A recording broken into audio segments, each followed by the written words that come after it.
اعوذ باللہ من الشیطان اللعین الرجیم بسم اللہ الرحمن الرحیم الحمد لأہلہ والصلاة علی اہلہا اما بعد فقد قال اللہ تبارک وتعالی فی محکم کتابہ الکریم بسم اللہ الرحمن الرحیم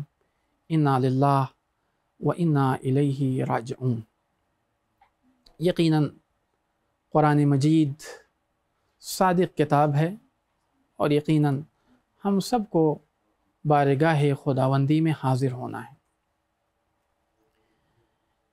امام جعفر صادق علیہ السلام کی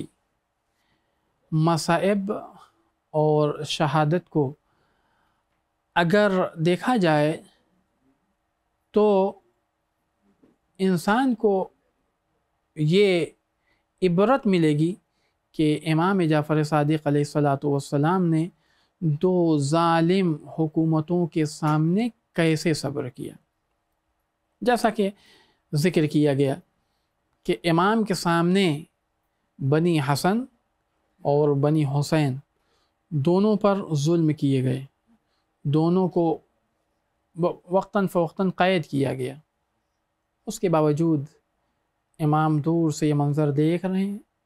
گریہ کر رہے ہیں، بلکہ روایت میں ہے کہ جس وقت عبداللہ ابن حسن کو قید کر کے لے کے گئے ہیں، تقریباً 20 دن تک امام جعفر صادق علیہ السلام پر بیماری کی کیفیت تھی، علیل ہیں، مریض ہیں، لیکن چونکہ علوم کو نشر کرنا تھا، لہذا اس علوم کو نشر کرنے کے لیے امام نے ہر مصیبت کو برداشت کیا۔ آخر میں جب امام کی آخری گفتگو طبیب ہندی سے ہوئی ہے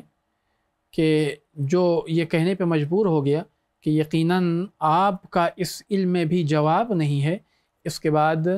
منصور آگ ببولہ ہو گیا اور یہ چاہتا ہے کہ کس طریقے سے امام جعفر صادق علیہ السلام کو ختم کر دیا جائے، اور ایک مرتبہ پھر سے وہی تاریخ دہرائی گئی۔ منصور نے یہ حکم دیا کہ امام جعفر صادق علیہ السلام کو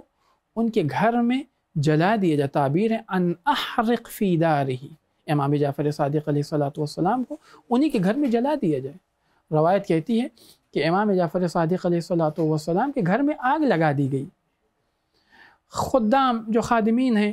وہ آگ بجھانے میں مصروف ہیں، سامان کو ہٹانے میں مصروف ہیں۔ اسی اثناء میں ایک خادم نے کیا دیکھا کہ امام جعفر صادق علیہ السلام صحن خانہ میں کھڑے ہو کے گریہ کر رہے ہیں۔ ایک مرتبہ خادم نے آ کے سوال کر لیا، فرزند رسول آپ ہماری مدد نہیں کر رہے ہیں، آپ ہمارے ساتھ سامان کو ہٹا نہیں رہے ہیں، بلکہ ایسی اس وقت کون سی مصیبت آ گئی ہے کہ جس مصیبت کو یاد کر کے آپ گریہ کر رہے ہیں۔ امام جعفر صادق علیہ السلام نے ارشاد فرمایا کہ میں یہ دیکھ رہا ہوں جبکہ میں سامنے ہوں، میری گھر کی ناموس، میری گھر کی عورتیں کبھی صحن کے اس حجرے میں داخل ہوتی ہیں اور کبھی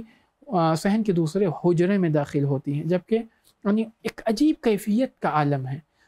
اس وقت کیا ہوا ہوگا کہ جب ہمارے جد امام حسین علیہ السلام نہ ہوں گے اور ان کی بیٹیاں اس عالم میں ایک کمرے سے دوسرے کمرے، ایک خیمے سے دوسرے خیمے، دوسرے خیمے سے تیسرے خیمے الامان الحفیظ کی صدائیں بلند کر رہی ہوں گی۔ اور عجب نہیں امام جعفر صادق علیہ السلام کو جناب زہرا صلوات اللہ علیہا کا وہ دروازہ بھی یاد آیا ہو کہ ظالم نے آگ لگا کر جناب فاطمہ زہرا صلوات اللہ علیہا کے اوپر دروازہ گرا دیا، یعنی ایسی شدت سے وہ دروازہ جناب فاطمہ زہرا کے